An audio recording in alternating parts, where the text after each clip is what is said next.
হইল না রে তোর নামাজের নিলে না খবর মন্ত্রী ধরলি নামাজ পড়লি নামাজ সারা জীবন ভোর নামাজ হইল না রে তোর নামাজের নিলি না খবর মসজিদেতে আজান দিলে সবার আগে যাও মসজিদ থেকে বাইরে এসে সুদের টাকা খাও নামাজ হইল না রে তো আচ্ছা না হয়েছে নামাজের নিলি না খবর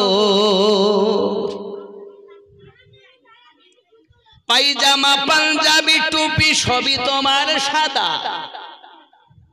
পায়জামা পাঞ্জাবি টুপি সবই তোমার সাদা মনের মধ্যে তিল পরিমাণ থাকলে তোমার কাদা নামাজ হইল না রে তোর নামাজের নিলি না খবর মন্ত্রী ধরলি নামাজ পড়লি নামাজ সারা জীবন ভোর নামাজ হইল না রে তোর নামাজের নিলি না খবর বলবেন হুজুর নামাজ ধরলাম পড়লাম হইল না তার কারণ হবে কেমন করে হে নামাজের ভিতরে তোমায় মশায় কামড় দিলে নামাজের ভিতরে তোমায় মশায় কামড় দিলে মশা তুমি আগে মারো রুকু সাজদা ফেলে নামাজ হইল না রে তোর নামাজের নিলি না খবর মন্ত্রী ধরলি নামাজ পড়লি নামাজ সারা জীবন ভোর নামাজ হইল না রে তোর নামাজ পড়ছে আলহামদুলিল্লাহি রাব্বিল আলামিন আর রহমানির রহিম মালিক ইয়াউমিদ্দিন ইয়্যাকা না'বুদু ওয়া ইয়্যাকা নাস্তাইন নামাজ পড়ছে নাকি করছে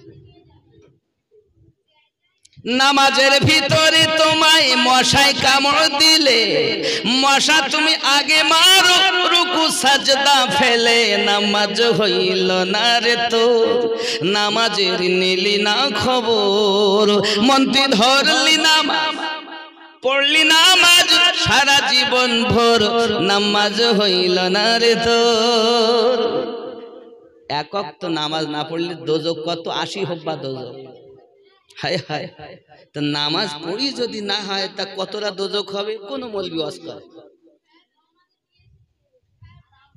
এই নামাজটা কাদের পিছনে পড়বো নামাজটা কিভাবে পড়বো ওই ওয়াজ এখন নাই শুধু বলি ঠুকিয়ে যা ঠুকিয়ে যা আল্লাহর হাবিব বলেন একটি দল জান্নাতি হবে 72টা দল জাহান্নামী হবে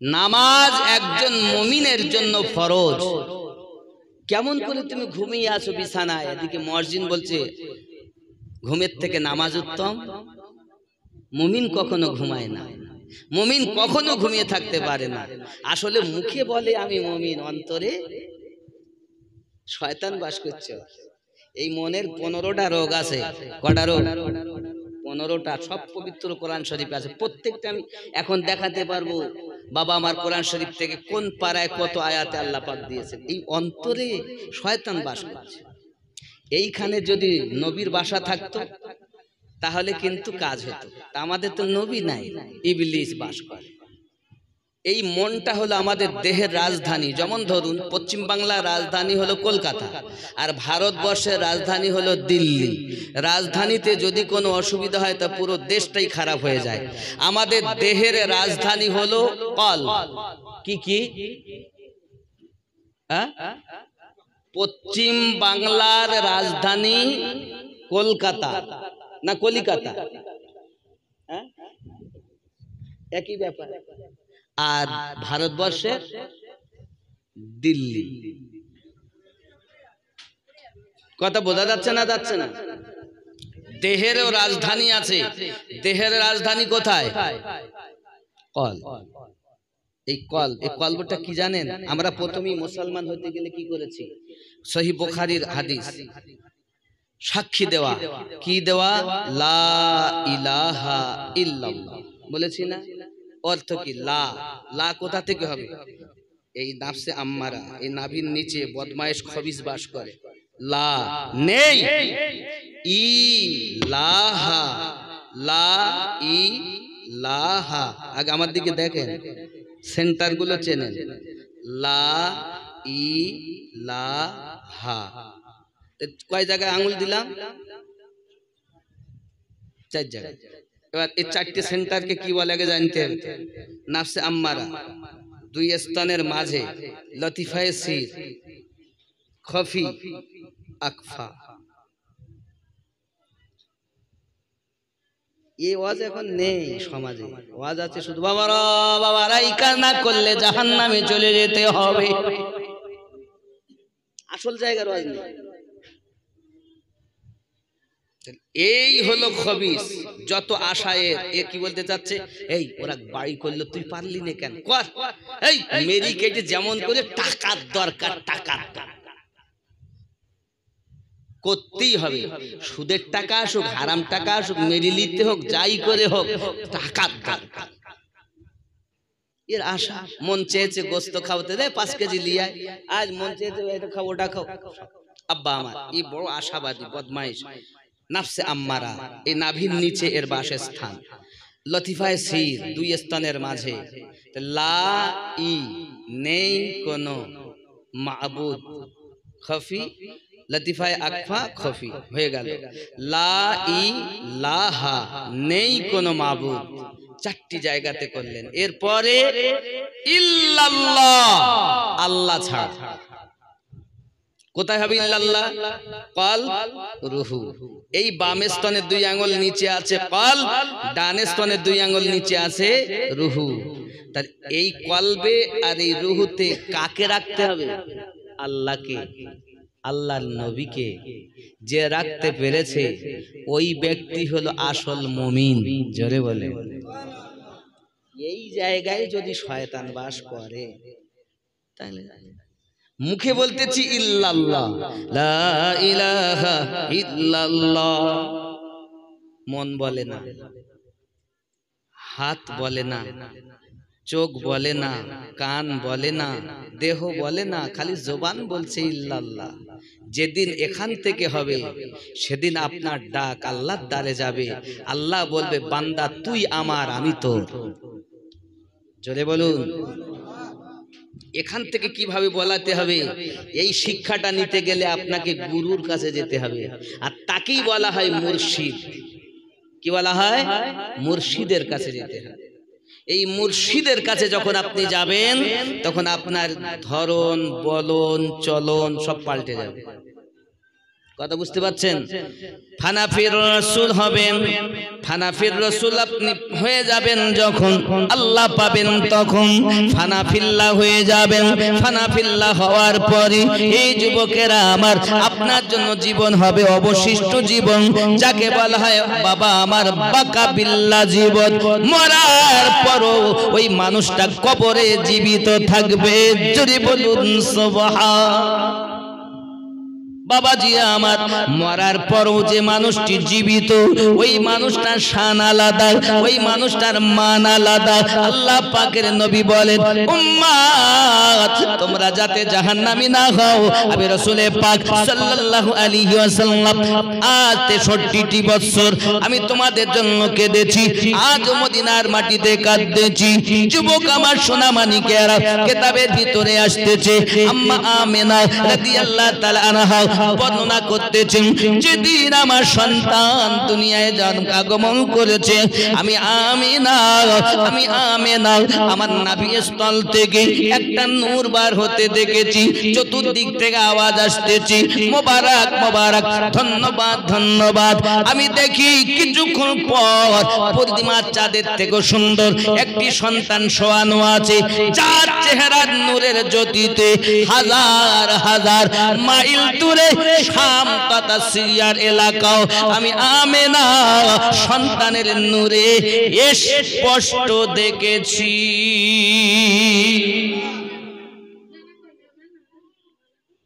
তাই নাকি? আর কি দেখেছেন? হযরত আম্মা আমেনা রাদিয়াল্লাহু তাআলা আনহা বলেন, একজন নয় দুইজন নয়, আমি আমেনার কাছে ৭০,০০০ নবীগণ। ইমাম জালালউদ্দিন আস-সিউতি আলাইহি রাহমাতুল্লাহ রিদওয়ান তিনি বর্ণনা করেন ৭০,০০০-এর মতো পয়গম্বর আমি আমেনা রাদিয়াল্লাহু তাআলা আনহাকে মোবারকবাদ দিয়েছেন। আমি আমেনা দেখি আমার সন্তান যখন ভূমিষ্ঠ হয়ে গেল, তার মাথার চুলগুলো সুন্দর করে আঁচড়ানো আছে, তার মাথাটা সেজদা জমিনে লাগানো আছে, হাত দিয়ে জমিনটাকে এমন করে চেপে ধরে রেখেছেন আর জবানে আবৃত হচ্ছে আল্লাহুম্মা গফিরলি ইয়া হাবলি উম্মতি, আল্লাহুম্মা গফিরলি ইয়া হাবলি উম্মতি, আয় আল্লাহ আপনি আমার উম্মতকে maaf করে দিন। এই যুবকেরা পৃথিবীর সরজমিনে সব বাচ্চারা কেঁদেছে, আমরাও কেঁদেছি। আসার পর আমার নবীও কেঁদেছেন। আমাদের কান্নার ধারণ ছিল আলাদা, রাসূলে পাকের কান্নার ধারণ ছিল আলাদা। আমাদের জন্য তিনি সদা সর্বদা ৬৩টি বছর কখনো মায়ের কোলে, কখনো গারে হিরাতে, কখনো গারে সুরে, কখনো আপনার তুর পাহাড়ে, কখনো আপনার জাবলে নূরে, কখনো গাছতলায়, কখনো পাহাড়ের উপরে। আমার নবী মরুভূমি ময়দানে আমাদের জন্য কেঁদেছেন। উম্মতি উম্মতি বলে কেঁদে আমার নবী দাড়ি মোবারকা ভিজিয়ে দিয়েছেন। এই নবীর আশিকেরা আজও মদিনার মাটিতে আমার নবী আপনার নবী আল্লাহুম্মা গফিরলি ইয়া হাবলি উম্মতি বলে কান্না করতেছে, আর আপনি আরামের বিছানায় ঘুমিয়ে আছেন, নামাজ পড়তে যাচ্ছেন না। বাবা কেমন আপনি ইমানদার দুনিয়াতে হয়েছেন? না না না বাবা না। আজ দলিপুরের মাটি থেকে আমরা স্বীকৃতি দেব, আল্লাহ যতদিন দুনিয়ায় বাজব তোমার ইবাদত নামাজ ছেড়ে দেব না। রাজি আছেন? রাজি আছেন নামাজ পড়ার জন্য? হুজুর যাই করি তাই করি, নামাজ পড়তে যাচ্ছি না। টাকা দে, হাফেজ সাহেব রেখেছি, মাসে বেতন দে, দে তো টাকা, নামাজ পড়তে দাও। হাইয়া আলা সালাহ, ইমাম আর মুয়াজ্জিন তোরাই মসজিদ চালা, জ্বালাস নি ভোরবেলা। এই নামাজে আব্বা আমার, মায়েদের বলবো নামাজি হন, আব্বাদের বলবো নামাজি হন। হযরত আম্মা আমেনা রাদিয়াল্লাহু তাআলা আনহা বলেন, আমার সন্তান যখন ভূমিষ্ঠ হয়েছে মাথার চুলগুলো আঁচড়ানো রয়েছে, আমি আমেনা দেখেছি। শুধু এতটুকু দেখিনি, আমার সন্তানের চোখে সুরমা লাগানো। জোরে বলো, চোখে সুরমা লাগানো, মাথায় তেল লাগানো, চুলগুলো আঁচড়ানো। এতটুকু শুধু নয়, নাভি থেকে পা পর্যন্ত অঙ্গ ঢাকানো, নাভিটা কাটা। আমি আমেনা আমার সন্তানকে মাটি কেমন করে কবজায় করে ধরে দেখেছি। জিজ্ঞাসা করেছিলাম, মুস্তাফা মুস্তাফা কেন এইভাবে মাটিকে ধরেছো? আল্লাহর হাবিব বলেছিলেন, চাচা আব্বাস আপনি জানেন না, আয় আমার দাদু আব্দুল মুত্তালিব আপনি জানেন না, আল্লাহ পাক আল্লাহ তাআলা আমাকে নবী করে জগতে পাঠিয়েছেন, আর তো জাহানের ক্ষমতা আল্লাহ আমার কবজির মধ্যে দিয়েছে। তাই আমি রাসূলুল্লাহ মাটিকে এমন করে চেপে ধরে দুনিয়ায় ছিলাম। এই মুস্তাফা আপনি কেন মাথা জমিনে রেখেছেন? আপনি তো চিত হয়ে আসলে হতো। আমার নবী আপনার নবী বলেছিলেন, পৃথিবীর সরজমিনে সব মানুষেরা নামাজ আদায় করে, আদম থেকে ঈসা পয়গম্বর পর্যন্ত মুসলমানেরা নামাজ আদায় করেছে, কিন্তু একটি জায়গা তাদের জন্য নির্ধারিত ছিল। বাবাজি আমার, কারোবা শনিবারের দিন, কারোবা রবিবারের দিন, তিন ভাগ করা ছিল। সমস্ত এলাকার মানুষ ওই জায়গাতে না গেলে ইবাদত আল্লাহর করা যাবে না। অন্য নবীদের যুগে একটা জায়গায় ইবাদতের জায়গা নির্ধারিত, সবাইকে এক জায়গায় আসতে পারছে। আপনি বলুন 20 কিলোমিটার দূর, 30 কিলোমিটার দূর যারা আছে তারা এই জায়গায় আসা সম্ভব? দলিপুরে, এই জায়গায় ইবাদত হবে, আর কোথাও হবে না। বড় সমস্যা ছিল। আমাদের নবী বলেন, আমি যখন দুনিয়া এসেছি মাথা সেজদাতে রেখেছি জমিনে। আমি আমার উম্মাদকে শুভ সংবাদ দিয়েছি, উম্মাদ কেঁদো না, আফসোস করো না। অন্য নবীদের যুগে একটা জায়গা নির্ধারিত ছিল, আমি আখেরি পয়গম্বর দুনিয়ায় এসেছি, তামাম দুনিয়াকে আল্লাহ মসজিদ বানিয়ে দিয়েছে, শুধু জায়গা পাক হলেই আল্লাহর ইবাদত করা যাবে। এই জন্য আমি নবী জমিনে মাথা রেখি দুনিয়াকে আল্লাহর ঘর, ইবাদত করার স্থান আমি নবী তোমাদের জন্য বানিয়ে দিয়েছি। জোরে বলে হায় হায়। মিলগোনা ভিল নাই সুঘ্রাণ, চতুর্দিকে কত সুন্দর সুঘ্রাণ। 1000 বছর ধরে আগুন জ্বলছিল, মোটে নেভে না। আমার নবী যখন জন্ম নিয়েছেন 1000 বছরের আগুন নিভে গেছে। জোরে বলে, এজন্য গজলে তো বলাই আছে, জামানা দিওয়ানা ওগো মা আমিনা, তোমার লালের নাই তুলনা, মাগো তোমার লালের নাই তুলনা। জোরে হবে, নবীর তুলনা আছে? আছে? আব্বা আমার, পৃথিবীতে কেউ কাপড় পরিয়ে গেছে এরকম কোনো সন্তান আছে? আদম থেকে ঈসা নবী পর্যন্ত, আমাদের নবী বাদে আজও পর্যন্ত কেউ কাপড় পরিয়ে গিয়েছে শুনেছেন? সিজার করেও কাপড় পরিয়ে গিয়েছে শোনা গেছে? শোনা যায়নি। একজন, তিনি কে? আমাদের নবী, যার উপরে স্বয়ং আল্লাহ দরুদ পড়তেছেন। সেই নবীকে যত ইবাদত করবেন আল্লাহর, ইবাদত যত সঠিক হবে তত বেশি আমার নবীর দিদার লাভ হবে। আমি প্রথমেই কথা আপনাদেরকে বলেছি, বলিনি? ইবাদত তার নিজের মনটাকে খাঁটি করতে হবে। আজ এখানে জালসা এসেছেন কেন? তো মন চেয়েছে তাই। এই মাঠে গেলেন কেন? মন চেয়েছে নাকি? দাড়ি কেটেছেন কেন? মন চেয়েছে তাই। এক কথা, এই মন হলো আমাদের রাজধানী। মন ভালো যার, সব ভালো তার। বিচার কিন্তু মনের হবে। হাত পা চোখ কানেরা কেউ বিচার দেবে না। এ যদি সালামত থাকে না, তা হাত কথা বলবে আমার বিপক্ষে, ছেলে মেয়ে বন্ধু বান্ধব ছেড়ে দিলাম, আল্লাহ কোরআনে বলছেন হাত আমার বিপক্ষে সাক্ষী দেবে, চোখ বিপক্ষে সাক্ষী দেবে। চোখ বলবে আল্লাহ আমি দেখতে চাইনি সিনেমা গান, আল্লাহ জোর করে তোমার বান্দা আমার দ্বারা দেখিয়েছে, আল্লাহ আমাকে মাফ করে দিন, যত দোষ আমিনুদ্দিন। কান বলবে আরে তুই গান সিনেমা হেনতেন শুনলি কেন? আল্লাহ আমি চাইনি, আমিনুদ্দিন জোর করে শুনিয়েছে, আমিনুদ্দিনের দোষ। এই পা তুই গেলি কেন? বল মদের আড্ডায়। বলবে আল্লাহ আমি যেতে চাইনি, জোর করে নিয়ে গেছে আমিনুদ্দিন। তাহলে পা আমার নয়। এই হাত কার হাত? কথা বলেন, আমিনুদ্দিনের হাত না? তাহলে আমার পক্ষে সাক্ষী দিত, কিন্তু আমিনুদ্দিনের সঙ্গে থাকার পরও আমার হবে না। যদি আমার ভিতরে যে আমি আছে তাকে যদি আমার না বানাতে পারি, হাত আমার পক্ষে সাক্ষী দেবে না। ছেলে মেয়ে বন্ধু বান্ধব স্ত্রী পুত্র স্বামী স্ত্রী সব বাদ দিলাম, এরা তো কেউ আমার নয়। এ তো খেলা দুনিয়া, এ তো দুনিয়ার খেলা। এ দুনিয়া এসেই পেয়েছি, কিছু কি সাথে করে এনেছিলাম? কথা বলেন, ন্যাংটা হয়ে এসেছি টুঙা ট্যা করতে করতে। আবার যাবো তো কাপড় পরে যাব। অনেকে এমন আছে কাপড়ও জোটে না পরিস্থিতিতে। কার কোথায় মরণ হবে জানি না বাবা। তাহলে দুনিয়ায় যখন এসেছি, আসার পরে দুনিয়াতে মা পেয়েছি, বাপ পেয়েছি, ভাই বোন বন্ধু বান্ধব জমি জায়গা টাকা পয়সা অর্থ বিদ্যুৎ যাহা পেয়েছি সব দুনিয়া। চলে যাব তখন কেউ যাবে? যাবে?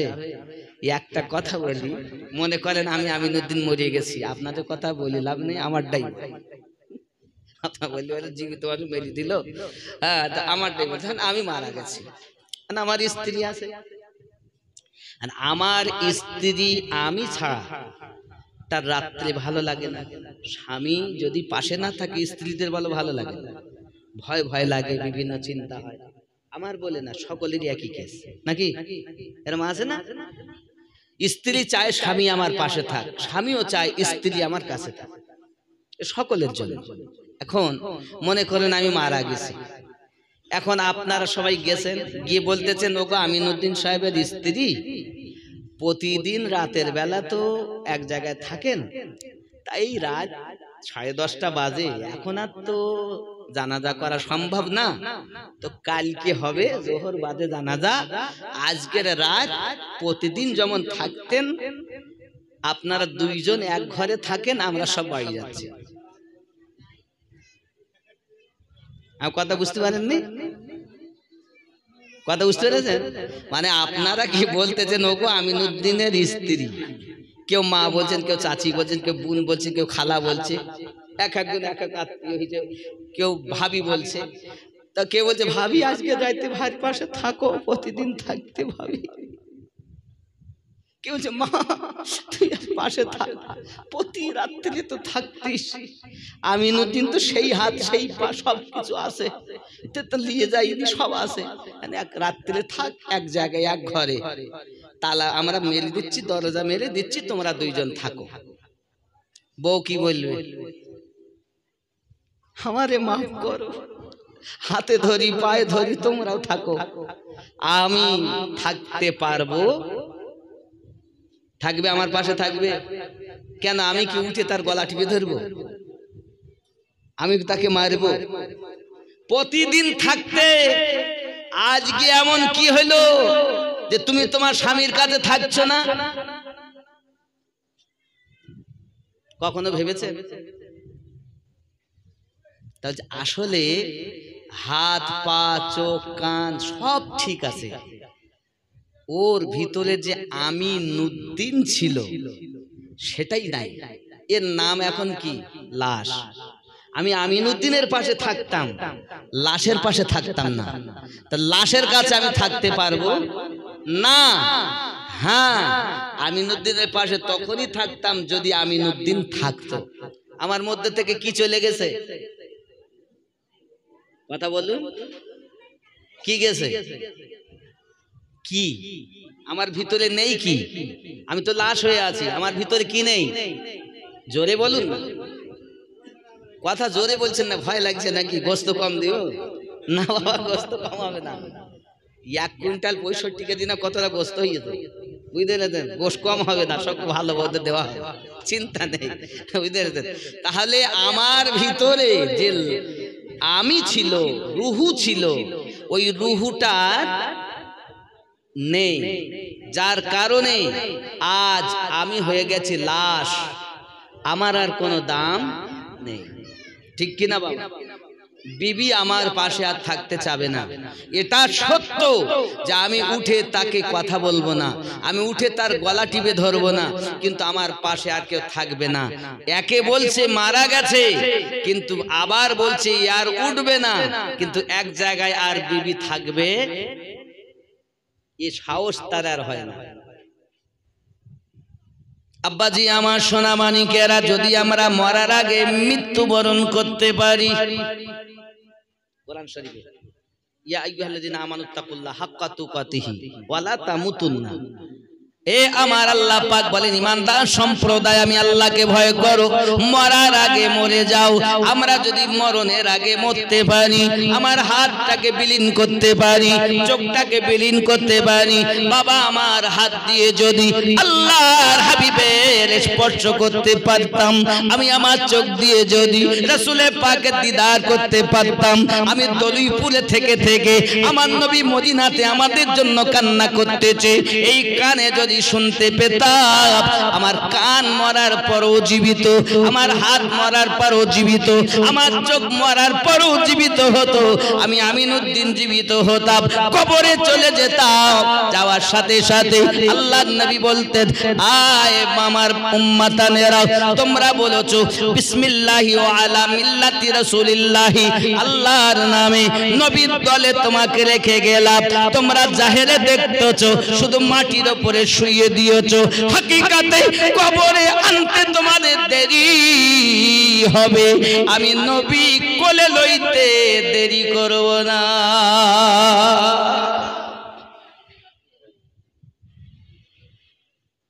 আমার হয়ে এসো। এখানে গজলে বলা আছে, ज़मीं मैली नहीं होती, ज़मन मैला नहीं होता, ज़मीं मैली नहीं होती, ज़मन मैला नहीं होता, मोहम्मद के गुलामों का कफन मैला नहीं होता। जोरे बोलो, कादर कफन मैला है ना? मोहम्मद के गुलामों का कफन मैला नहीं होता, ज़मीं मैली नहीं होती, ज़मन मैला नहीं होता।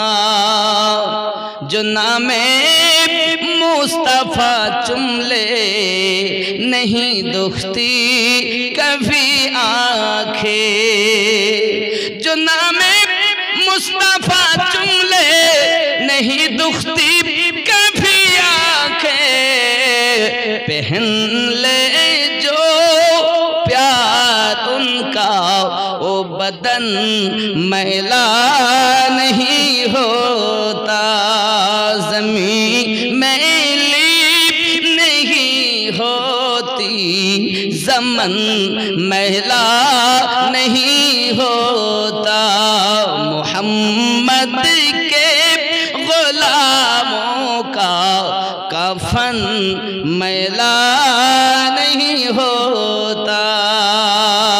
अल्लाहुम्मा सल्ली अला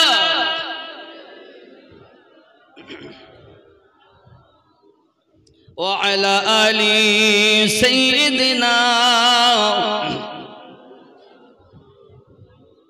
নিজেকে বিলীন করুন। আব্বাদেরকে বলবো স্ত্রীকে ভালোবাসুন, স্ত্রীদেরকে বলবো স্বামীর সেবা করুন। মায়েদের জন্য 3টি কাজ, 5 ওয়াক্ত নামাজ পড়া, সংসারের কর্ম করা, স্বামীর সেবা করা। আর স্বামীদের কাজ হলো স্ত্রীকে ভালোবাসা, যেন আঘাত করবেন না বিবিকে, না বুঝলে তাকে বোঝানোর চেষ্টা করবেন। মোহাব্বত, স্বামী স্ত্রীতে যে ঘরে প্রেম, সেটা হলো ছোট জান্নাতি সুখ, তার সংসারটাই যেন জান্নাতের আরাম। আর স্বামী স্ত্রীতে যে ঘরে মিল নেই, সেটা হলো নরকের শাস্তি, সে ঘরে ছোট দোজখ। বউর কথা সহ্য হয় না, স্বামীর কথা সহ্য হয় না, বউর ঝগড়া লেগেই আছে, শান্তি কোথাও নেই। স্ত্রীদের জন্য শান্তি হলো স্বামীর ঘরে, মেয়েদের জন্য। বাপের ঘরে শান্তি নেই বলো, আর যে মেয়ে বেশি বাপের বাড়ি থাকতে চায়, এ মেয়ে ভালো লাগে, এ মেয়ে ভালো লাগে, বেশি বাপের বাড়ি থাকবে। যে মেয়েটা বাপের বাড়ি যায়, স্বামীকে নিয়ে যায়, স্বামী না থাকলে থাকতে চায় না, স্বামীর বাড়িটাই ভালো, শ্বশুর শাশুড়িকে আপন করে নিয়ে থাকতে পারে, এই মেয়েটা সতী নারী, এই মেয়েটা জান্নাতি। সুবহানাল্লাহ বলে। আব্বা আমার পাশাপাশি মায়েদেরকে একটা আমি উপমা দিয়ে যাই। আমি আমিনউদ্দিন, আমার ইবাদত, আমি নামাজ পড়ি, রোজা রাখি, হজ করি, খুব ভালো, বুঝতে পেরেছেন। আমার স্ত্রী নামাজ পড়ে না, আমার জন্য অসুবিধা। ছোট্ট একটা স্যাম্পল দেই, মায়েরা খুব কান করে শোনেন। আমি রাত করবো 11টার মধ্যে দোয়া হবে, চিন্তা নেই। এখন বিষয় হলো, একজন পুরুষ, বললেন হাবেশ সাহেব, সে রাজমিস্ত্রি ছিল। কি ছিল? রাজমিস্ত্রি। তো বাড়ির সামনে একটা নহর আছে, নহর বোঝেন তো, ছোট একটা খাল, ছোট খাল। তো প্রতিদিন ফজর নামাজের পরে খাওয়া দাওয়া করে বাড়ি থেকে যায়, আর ওই নহরে মানে খালে বিসমিল্লাহির রহমানির রহিম বলে পা দেয়, তো পানির উপরে রাস্তা হয়ে যায়। বলুন সুবহানাল্লাহ। ওপারে যায়, কাজ কাম করে আসে। স্বামী স্ত্রীতে একদিন কথাবাকথন হচ্ছে, আলাপ আলোচনা হতে হতে বলছে, তুমি কি জানো, আমি প্রতিদিন যাই পানির উপর দিয়ে, হেঁটে যাই পানির উপর দিয়ে আসি। কেমন? এই এই ব্যাপার, এই এই হয়। তাহলে তোমার ওই রাস্তা হওয়ার পিছনে আমার কি কিছু কৃতিত্ব নেই? তুই আবার কি করিস? তা যদি আমি কিছু নাই করি, তাহলে আজকে তোমার দেখা। এবার স্ত্রী করলো কি, রান্না করে প্রতিদিনের মতো দিয়েছে, ও খাবার নিয়ে গেছে দুপুরের জন্য, সকালের খাবার খেয়েছে। খেয়ে পাত্রে করে প্রতিদিনের ন্যায় বিসমিল্লাহির রহমানির রহিম নহরে গিয়ে পা লাগায়, তো পা ডেবে যাচ্ছে। একবার নয়, 7 বার বলেছে বিসমিল্লাহির রহমানির রহিম, পা কিন্তু মাটিতে আর পড়ে না, পানির তলে কাদায় গিয়ে পড়ে। আরে ব্যাপার কি হইল? ফিরে বাড়ি এসে, কি খবর, যেতে পারলে না? তো গিয়েও তো যেতে পারলাম না, ব্যাপার কি?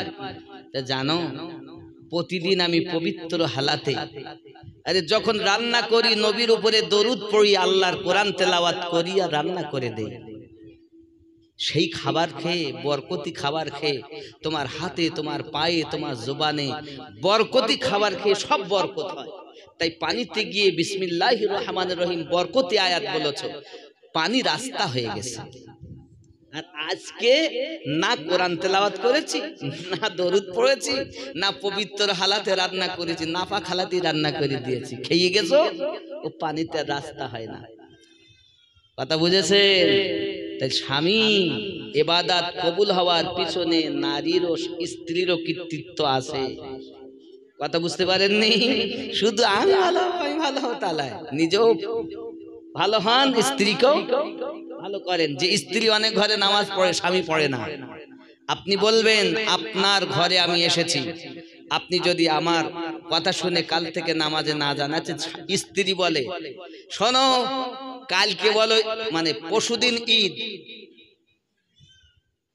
আমার জন্য যদি তুমি ভালো শাড়ি ওই জাগলিয়ার বাজারতে, বড় বাজারের অমুক দোকানে শাড়ি যদি না আনো, আমি বলো তোমাদের রান্না করে দিতে পারবো না, বাড়ি চলে যাবো, কালকেই বাপের বাড়ি, পরশুদিন ঈদ।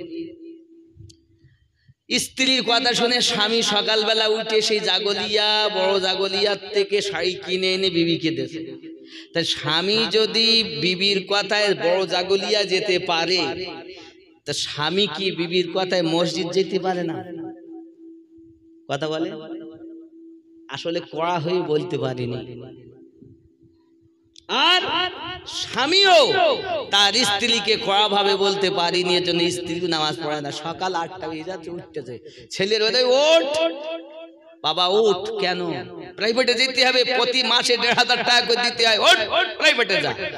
প্রাইভেটে না গেলে মেয়েকে বকি, ছেলেকে বকি, কিন্তু ফজরের নামাজ না পড়ে বিছানায় ঘুমায়, একবারও ছেলে মেয়েকে বকিনি, তো ওই সন্তান বাপ মাকে ভাত দেবে? কি গো, এরকম আছে না? প্রত্যেকের ঘরে মাও পড়ে না, বাপও পড়ে না, নামাজ না পড়লে কেউ বকাঝকা করিনি, কিন্তু প্রাইভেটে স্কুলে না গেলে আমরা বকি ঝকি মারি। কিন্তু উচিত কি ছিল? নামাজে না গেলে বকাঝকা, নিজেও পড়া, বাচ্চাকেও পড়ানো। আল্লাহ যেন আমাদের তৌফিক দান করেন, জোরে বলি আমিন। উঠুন মোহাব্বতে ইয়া নবী।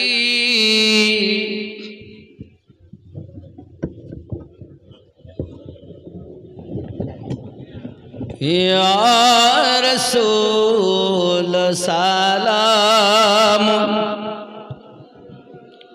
या हबीब सलाम, सलावतुल्लाहि या रसूल अल्लाह। इशारा चंद्र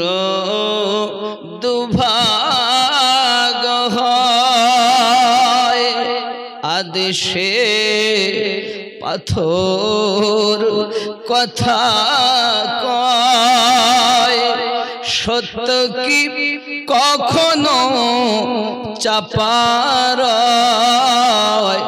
নাম তোমার বিশ্ব জগতময় নবী।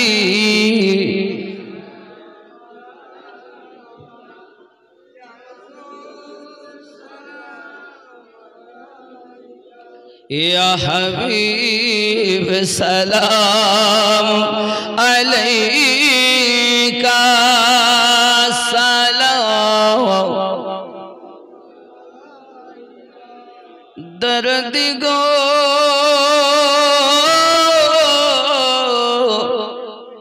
गो उम्मतेर दर्दी नबी जी आमार, तुमी जे घुमाओ ना राते, देखा दाओ आशिक देर साथे, डेके नाओ तुम्हार रोजाते, दरुद सलाम दीते नबी।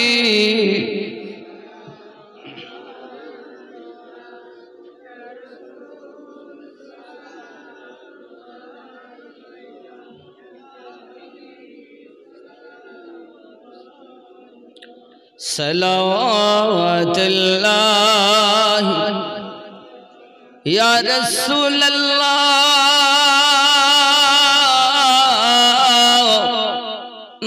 मदीना मनेर बसोना, ओई मदीना प्राणेर जातो ना, मदीना दुखे शांतना, आशिकदेर सुखेर ठिकाना या नबी। या रसूल सलाम, या हबीब सलावतुल्लाहि अलैहि, या रब सल्लम सल्लिम दाइमन अबदा।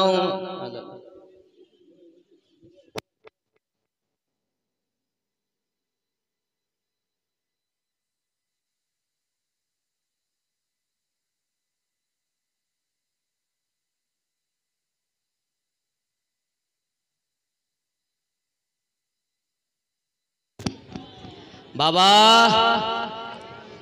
শুনুন, আপনাদের কাছে আমি একটা আবদার করব। নকশবন্দিয়া মুজাদ্দিদিয়া সুন্নি মাদ্রাসা বাড়ির সম্মুখে, বাড়ি আর মাদ্রাসা প্রায় এক, রাস্তার এপার আর ওপার। এই মাদ্রাসা আমার নয়, নবীর ঘর, নবীওয়ালাদের। আমি হয়তো সামনে। এ মাদ্রাসায় পারলে মাসিক সদস্য হবে।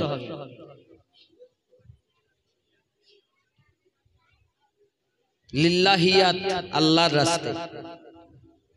আমি এই বাপচোরা যারা আমাদের দাওয়াত করেছে একে বললাম যে বাবা তোমরা একটু দেখো, কারণ এখানে নবী প্রেমিক মানুষ আছে অনেক। আমি বাবা এই পয়সা নিয়েই যে এরা এই বাড়িতে মিলাদে আসলাম, এরা যা হয় কিছু দিবে, এ পয়সা নিয়ে সীমিত কিছু রেখে বাকি সব মাদ্রাসার পিছনেই ব্যয় করা হয়। 70 লাখের ঊর্ধ্বে ব্যয় করে ফেলেছি আব্বা। এবং একটা হাফেজ আছে, একটা মাওলানা আছে, বাংলা মাস্টার আছে। কথা বুঝতে পেরেছেন? আপনাদের এই পাশে হাওয়া এক স্কুলের সঙ্গে, হাই মাদ্রাসার সঙ্গে ট্রাস্ট করা আছে। মাধ্যমিকের ডিগ্রি ওখান থেকে পাবে, স্কুলে যেটা দেবে সেটা ওখান থেকে হবে ইনশাআল্লাহ, অসুবিধা নাই। এরকম নিয়তে এগিয়ে গিয়েছি। আল্লাহ পাকের কাছে দোয়া করবেন যেন আরো আমি সুন্দরভাবে সাজাতে পারি, এবং যদি কিছুই না পারেন বাচ্চা দেন। কি দিবেন? বাচ্চা দেন, সন্তান দেন। হাফিজ বানাতে চাইলে হাফিজ, মৌলবি বানাতে চাইলে মৌলবি। আপনার সন্তান কোন দিকে যাবে দেখা হবে। তবে এতটা আহলে সুন্নাত ওয়াল জামাতের ভিতরেই হবে, এতটা বলতে পারি। মাদ্রাসায় লিখিত একদম, যখন আমি ট্রাস্টের সঙ্গে মাদ্রাসা রেজিস্ট্রেশন করি তখনই লেখা আছে কোন গায়ের মুকাল্লিদ ওয়াহাবি, দেওবন্দি, কাদিয়ানি, লামুজাবি, শিয়া, মওদুদি এক কথা কিছু চলবে না। আহলে সুন্নাত ওয়াল জামাতের উপরেই এই মাদ্রাসা। কথা বুঝতে পেরেছেন? একদম এখানে কোনো ভেজাল নেই। এক কথায় বোঝাই, সব আল্লাহর ওলিরা ভালো, তার মধ্যে আমার পীর আমার কাছে আরো ভালো। পীর যার যার, সুন্নিয়াত সবার, নাকি বলে? পীর যার যার, সুন্নিয়াত সবার। আল্লাহ আমাদের সকলকে যেন বুঝ শক্তি দেন। দোয়া করবেন তো অবশ্যই। আর বছরে একবার যখন এ হবে ইনশাআল্লাহ যেতে বুঝতে পারবেন, জানতে পারবেন অনুষ্ঠানে ইনশাআল্লাহ অবশ্যই আপনারা জালসাতে যাবেন। আমি এখনো ডেট করিনি, উদ্বোধন করে মাদ্রাসা প্রায় চালানো 6-7 মাস হয়ে গেছে, বুঝতে পেরেছেন? এর জন্য আমি এখন মাদ্রাসার জালসার ডেট করিনি, তবে আশা করছি আমি খুব করব, হয়তো রোজার আগে নইলে রোজার পরে করে। এখন তো রোজা ফাল্গুন মাসে, সারা ফাল্গুন মাস রোজা, আর চৈত্রের প্রথমের দিকে ঈদ 5-6 তারিখের মধ্যে, তাহলে পুরা ফাল্গুন রোজা। কি মুশকিল, আগে তো দেখা যায়নি। যাই হোক বাপ, বাচ্চা দিবেন, দিবেন তো ইনশাআল্লাহ দিবেন। দোয়া করবেন, মাসিক সদস্য হবেন। যেদিন দেখবেন আমিনুদ্দিন পয়সা খাচ্ছে দিবেন না, আর বদদুয়া করবেন। আপনাদের মাদ্রাসা আপনারা দেখে নেবেন, আমি কিন্তু থাকবো না, আপনারা দেখবেন। রাজি আছেন ইনশাআল্লাহ? জি থাকুন। সূরা ফাতিহা পড়ুন একবার, 3 বার কুল হু আল্লাহু আহাদ বিসমিল্লাহ সহ সূরাটি পড়ুন, 5 বার দরুদ শরীফ পড়ুন। আসসালামু আলাইকুম ইয়া আহলাল কুবুর।